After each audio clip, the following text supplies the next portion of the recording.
Usah malu bang. Yo, kalau masjid kita semayang bermasalah seperti ni, bagi subkon yang bukan Islam buat tapak apa-apa semua tiba-tiba tak dibayar. Kan? Saya cuba buat carian di Google.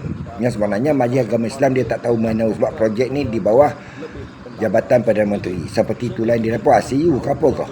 Kan? Dan mereka sendiri yang memilih kontraktor. Tapi apabila serah kepada subkon ini yang buat apa semua ni, tiba-tiba tak dibayar hampir 600,000 bang. Seperti di dapur lah. Kan? Malu kita.